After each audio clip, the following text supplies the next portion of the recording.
microfone lá. Talvez seja melhor que isso.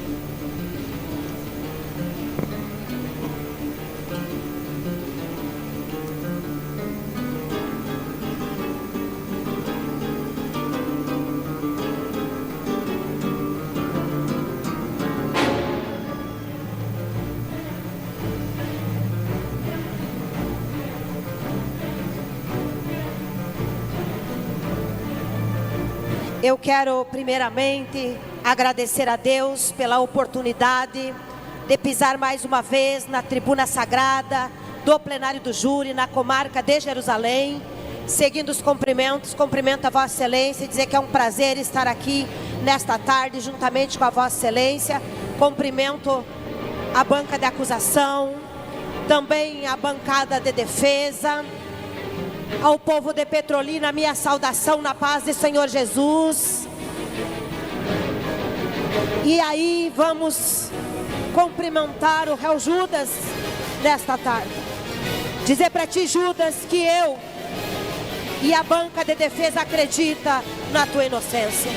E eu tenho certeza, Judas, se Jesus Cristo, a vítima, entrasse pelaquela porta agora, porque em espírito Ele está aqui conosco, Ele chegaria aqui, Judas, e te daria um abraço. E te diria: por que tu não voltou, Judas? Eu teria te abraçado e te amado naquele dia. Dizer para vocês, Vossas Excelências, que nós estamos hoje aqui julgando Judas, mas na verdade quem teria que estar no banco dos réus seríamos todos nós, porque a banca de acusação, ela disse aqui: quanto vale uma vida, quanto vale a vida de Jesus Cristo, nosso mestre. João 3,16 vai dizer: porque Deus amou o mundo de tal maneira que deu seu Filho unigênito, para que todo aquele que nele crê não pereça, mas tenha a vida eterna. Então a vida de Jesus Cristo valeu a vida da humanidade, a minha, a tua, a vossa e as nossas vidas nesta tarde. E por que eu digo isso, Vossas Excelências? Porque Isaías, 700 anos antes, ele já previa o advento do Messias. No capítulo 9, versículo 6 de Isaías: porque um menino se nos deu, e um principado está sobre os seus ombros, e o seu nome será maravilhoso, Conselheiro, Deus forte, Pai da eternidade e Príncipe da paz. No capítulo 53, ele vai falar da aparição do Messias, das dores e da sua glória. E aí ele vai dizer: como um cordeiro mudo, ele foi levado ao matadouro. Era homem de dores, era homem sofrido, morreu de cabeça baixa na cruz do Calvário. O cenário desta profecia incluía sofrimento 700 anos lá na frente. Judas não tinha nada que ver com isso. Mas Deus olhou para o mundo, olhou para nós, para as nossas misérias, para as nossas dificuldades, e disse: eu vou mandar o meu filho para morrer pelo homem. Então hoje, senhoras e senhores jurados, nós estamos aqui e vamos falar da vítima Jesus Cristo. Quem era ele? Quando ele nasce, ele não tinha um lugar para pôr a sua cabeça. Ele poderia ter nascido em um palácio, mas ele escolheu nascer em uma manjedoura. Não teve lugar para reclinar a sua cabeça, mas uma estrela guiou os magos, porque havia uma profecia. Então todo o tempo havia uma profecia da chegada de um Messias. Quando ele nasce naquela manjedoura, ele é perseguido por Herodes. A história de Jesus, ela não começa em Judas, ela começa lá na manjedoura, quando os 3 magos vêm. E Jesus, ele vai crescendo, e o seu ministério começa e dura 3 anos. E a Bíblia vai dizer que ele escolhe 12 homens, e na grande comissão do livro de Mateus, ele manda esses 12 homens para fazerem missão de 2 em 2. E a Bíblia vai dizer que eles voltam, cada um contando que operaram milagres e maravilhas em nome de Jesus. Então o tempo vai passar, ele entra em Jerusalém triunfal, em cima daquele jumentinho que também faz parte dessa história. Nós estamos aqui hoje julgando um homem que foi um elo para a cruz, porque é da cruz que nós falamos hoje, de um Jesus que lá no Getsemane se dispôs e disse: Senhor, se for possível, passa de mim este cálice, mas se não, que se faça a tua vontade. Todo o tempo Jesus sabia que ele veio por algo maior. No capítulo 14 de João, ele vai estar conversando com os discípulos e ele vai dizer: vocês não se preocupem, vocês não turbem o vosso coração, credem em Deus e credes também em mim, porque na casa do meu Pai há muitas moradas. Eu vou ir, eu vou preparar um lugar para vocês estarem para sempre comigo. Mas eu não vou deixar vocês órfãos. Eu vou enviar para vocês o meu Espírito Santo, e Ele estará convosco todos os dias, até a consumação dos séculos. Tem o episódio da cruz. Jesus, Ele é crucificado, e lá na cruz do Calvário, Ele olha para os seus algozes e diz: Pai, perdoa eles, porque eles não sabem o que fazem. O maior exemplo de perdão, de redenção, feito pelo nosso Mestre. Então, vossas excelências, hoje vocês estão aqui para julgar o Judas, mas Judas não tem nada a ver com isso. O que Judas queria e era naquele tempo uma ponte para que todos nós hoje alcançássemos a salvação. Então, quando vossas excelências forem votar, vocês se lembrem que o Jesus da cruz podia ter se negado à cruz. Ele era Deus todo o tempo, mas ele não se negou. Ele foi à cruz como um cordeiro mudo, lá da profecia de Isaías, 700 anos antes. E ele vai à cruz, ele é sepultado, ressuscita ao terceiro dia, anda 40 dias com os discípulos.